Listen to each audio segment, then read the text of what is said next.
मागणी आहे. त्यांनी मागच्या वेळेस हस्तारोको देखील केला, त्याला हस्तारोको तुम्ही देखील होता. आता आणखी परत उपोषणाचा इशारा काल रमेश घुले यांनी दिलेला आहे. नेमकं या संपूर्ण प्रकरणामध्ये दबाव कुणाचा आहे, नेमकं चाललंय कसं आणि तुमची मागणी काय असेल? यामध्ये आष्टी पाटोदामार्फत मुख्यमंत्र्यापर्यंत ही सेटिंग लागलेली आहे. आष्टीचे आमदार सुरेश धस यांच्या माध्यमातून मुख्यमंत्र्याकडे हे सगळं प्रकरण रफादफा करण्यासाठी, बजरंग सोनवणेला वाचवण्यासाठी आणि नक्कीच येणाऱ्या काळात बजरंग सोनवणे हे भाजपवाशी झालेले तुम्हाला पाहायला मिळतील.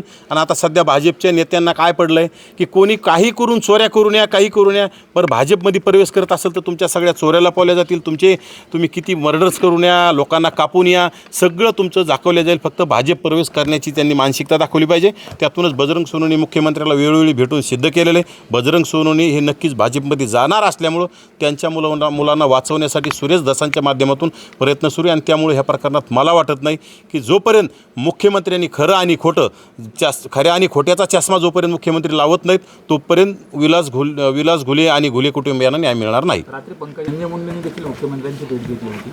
नेमकं सत्तेतले दोन मोठे नेते जे राज्यामध्ये एक मोठे मास लीडर म्हटलं जातं ते नेते मुख्यमंत्र्यांना भेटल्यानंतर सुद्धा आणखी कुणाचा दबाव राहतो की मुख्यमंत्री कुणाचा ऐकतायत, आणि हे जर असं होत असेल तर धक्का?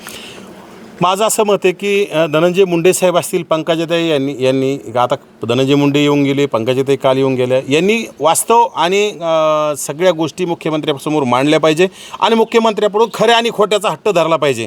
फक्त सांगून नॉर्मल व्यथा मांडून तिथं काय होणार नाही. त्यांनी ताकदीनं तिथं त्या मुख्यमंत्र्यापर्यंत प्रेझेंट करणं गरजेचं आहे आणि घुले कुटुंबियांना ओरिजिनल न्याय देण्यासाठी लढण्याचं काम केलं पाहिजे.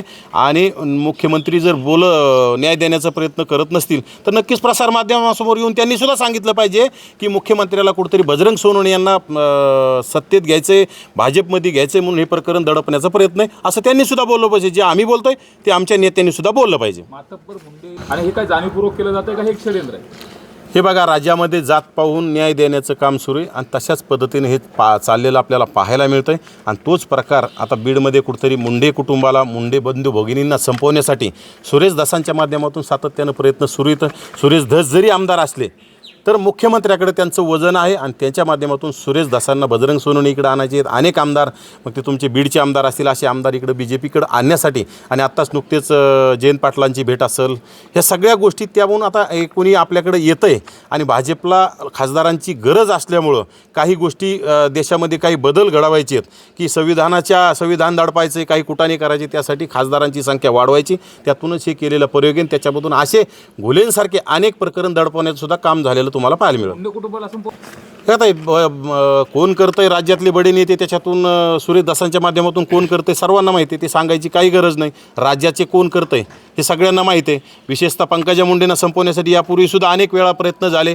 त्यातून त्या माझ्या मते वरच्या हायकमांडच्या माध्यमातून आज मंत्री आहेत आणि येणाऱ्या काळातसुद्धा त्यांना टार्गेट करणं, धनंजय मुंडेंना संपवण्याचं, हे बाकी निमित्त आहेत सगळ्या गोष्टी. परंतु यांना राजकारणातून हद्दपार करण्यासाठी सातत्यानं वरिष्ठ पातळीवर प्रयत्न सुरू आहेत आणि त्यासाठी सुरेश धसांचा वापर सुरू आहे. पंकजाताई आणि मुख्यमंत्र्यांचे संबंध व्यवस्थित